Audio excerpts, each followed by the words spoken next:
Champions, we've got a JMP2203 here. It's a bit like Groundhog Day, another 70s Marshall.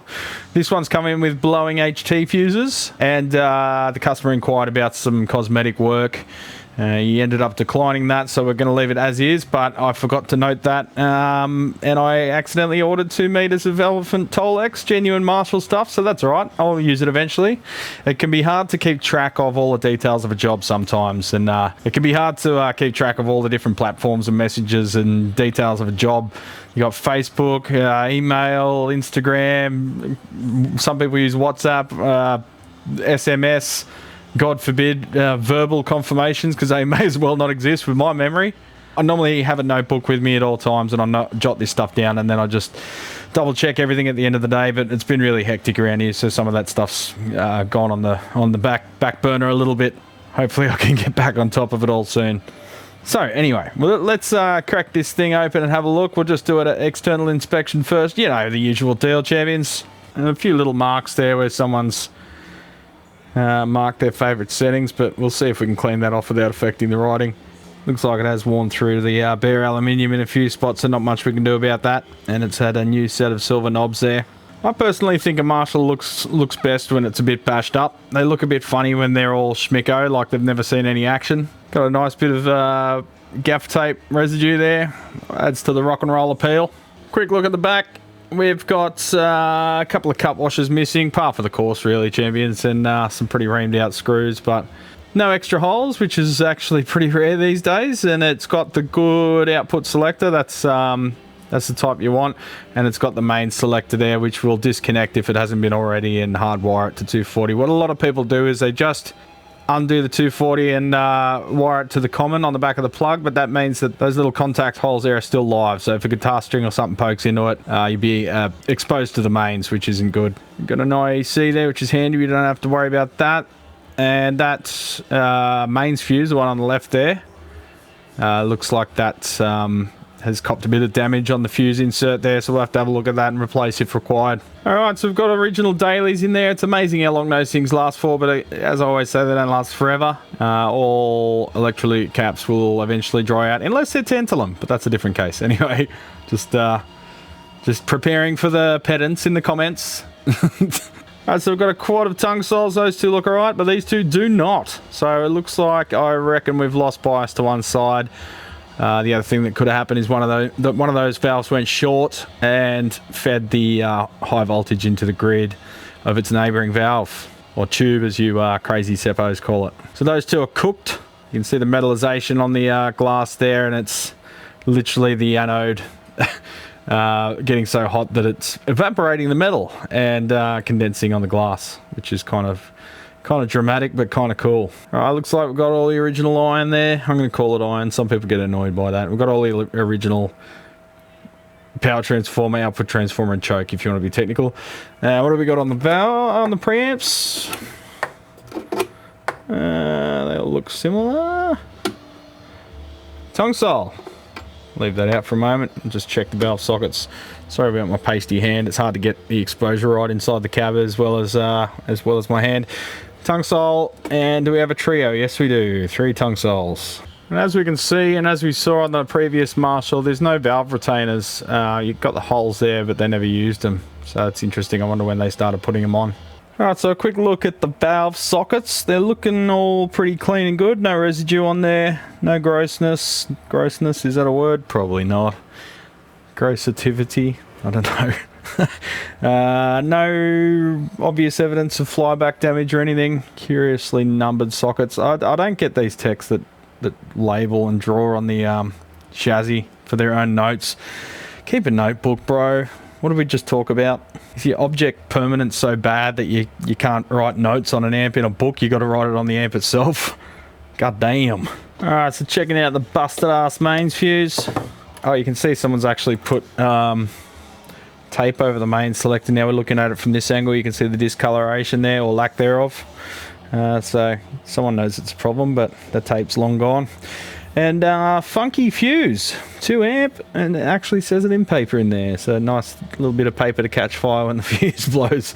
But not much oxygen in there, should be right, champions. But that might even be an original fuse there. Yeah, it looks old school. It's got the, what's that font? Courier? Something like that, I forget. But yeah, you can see that you've still got the cross there.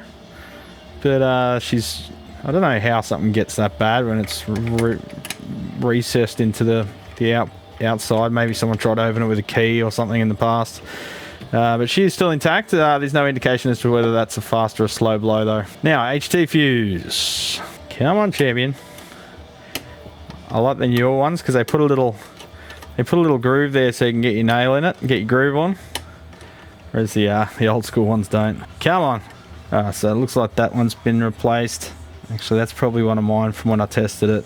Slow blow 1 amp. Of course that would be mine because I gingerly fired it up when it came in. That seems like a millennia ago now though. It was last year. Like I say, that's the beauty of having such a long queue. By the time you get back to it, it's like Alzheimer's. Every day is a new experience, you know? That is not a good joke. That is a very naughty brat, naughty. Alright, so in the scheme of things, she's looking pretty darn minty. You've got some mods there for the bias range. That's normal. That's purely utilitarian. Big words. All the filter cap stuff's all original. No weird wiring, no mods, no you know, you got a couple of cathode resistors down there, 1 ohm 3 watts. That's all right. We could even leave them in. Not that I use them. Up here on the EL34s I'm talking about. Slight bulges to the vents of some of these caps, but that could just be different plastic expanding and shrinking at different rates. I did give the customer the option, and he was happy to change these out and just restart their life, just like hitting a reset button. These do last a really long time, the dailies, but like I say, they don't last forever. Nothing does. So it's either sort it now while it's apart, or it'll come back if there's any failures in the future. I do give customers the option. Do you want to sort it out now? Or if it's not as critical a application for this amp, if it's just a home amp or whatever, you've got an HT fuse. However, there is the first node is pre-fused, so if one of them goes short, you could have some pretty dramatic shit happen. And all the other nodes are after the HT fuse, because the inrush for these would probably blow the HT fuse every time you fire it up, from the fact that these look like essentially a short circuit for the first couple of cycles when you first turn it on until they start charging up. So even some massive fuses will blow in that situation, and then the fuse will be oversized for normal operation. Sorry champions, you'll have to excuse me for a second. I'm hearing some thunder, and I am a massive fan of storms, and I love summer and stormy afternoons. So let's go have a look. Let's go see what the weather's doing. Oh, it's steamy. It's nice and hot. Feels like 70% humidity or more. And we've got some nice rumbles happening. Any lightning? Come on, give me some lightning. Come on baby, give me a nice strike right in the middle. Right champions, plenty of thunder, but the lightning's playing hard to get, as always. Same old story. Probably should have brought the van today though. Might get a bit wet on the way home. Alright, enough stuffing around, back to work. Right, so it looks like the screen grid resistors has had... Oh, fucking... Alright, so it looks like the screen grid resistors have had a hell of a life. The oxide coating there, insulation's cracked off and worn off, probably from a lot of thermal stress. 1K is the stock value, but I like to increase them to 2.2K in the lightweight Wiha series 5-watt wire wounds. I've found that they're much more reliable amps, and the 5 or so watts of output power that you sacrifice in the process is less than negligible. And it really extends the life of the EL34s, because it seems that screen grid failures seems to be the most common failure mode of modern valves. So gives them a fighting chance, champions. Think about doing it to your amp. So generally I'll go 2.2K on EL34s. I'll just bump it up to 1K on 6L6s, or, you know, beam tetrodes we call them. True pentodes seem to punish their screen grids quite a bit more. And EL84s, depending on the voltages involved, I'll sometimes step them up somewhere between 2.2K, 3.3K, usually 2 to 3 watt metal films. Safety resistors I might add, or flame proof. So if anything does despite all that, go hard short, you're not going to cause a fire and cause collateral damage in that area inside your amp. Of course, if you're designing an amp, anything that involves quite a bit of power or dissipation or has the potential to flame up or overheat or go open circuit, you should be lifting it off the board a bit anyway. That includes the diodes, which can go short or just need to dissipate a bit of heat, and all the dropper resistors. And as you see in the old Marshalls, they didn't do that, and often when they do flare up, it causes quite a bit of carbonization to the fiberglass underneath. Champions, I don't know how many more times I've got to say it, but there's nothing inherently wrong with PCB amps. It's just that PCB amps are generally made with PCBs as a cost-cutting measure. They can be more efficient and more consistent.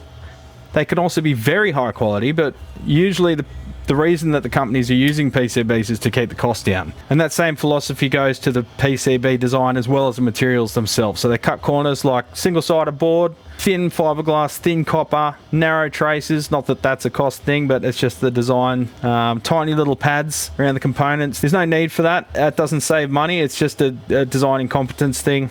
These particular PCBs aren't too bad as long as you're very careful when you rework them. And a lot of people seem to use non-temperature regulated irons. So either the ones that you plug straight in or the ones that just have a handset with like no settings at all. It's just on or off. And they have no thermostat control. You can't adjust the temperature accurately. They're an absolute recipe for disaster, particularly with PCB type builds, because the glue that holds that copper onto the fiberglass, that will just evaporate as soon as the iron hits it, and that, well, even if you don't evaporate the copper first. So it is possible to design really good quality PCBs. There's nothing inherently wrong with the concept of PCBs, it's how they're executed. Alright, so as mentioned, we'll redo the mains, the primary circuitry there, and just clean all of this up. You can see where they've connected the black and the, what is it, like a pink, mauve. I have to double check the color codes there, but they've also just soldered a bit of bus wire. Alright, so mains wise, we've got the neutral fused in this case, which is no good, and it looks like someone's actually bumped the earth there. With something live, because there's a bit of vaporized terminal. It's maybe a screwdriver or something's hit it while it's been plugged in. That's a bit scary. But one thing we'll do is, well, I might actually might replace this, because I'm not a fan of those screw connections, because you do them up too loose, they let go, you do them up too tight, and they sever off the wire there. So I might replace that with a soldered one. And the color code's wrong there. That's a brown wire. It should be a green and gold, just like our national colors, and it should have its own dedicated bolt with nothing else attached to it. So I might be able to make that happen down in that vacant hole down there. But we'll be rewiring all of this. Everything will be disconnected. I am seeing some cable greening again on the transformer wiring there. Seems to only happen in the Marshalls on the transformer wires. It happens in the fenders everywhere. That's the plasticizer in the PVC reacting with the copper over a long time. It's not a conductive material. I forget what it is, the actual chemical makeup of it, but it's not conductive. It just gathers crap because it never dries. It's just like a gel.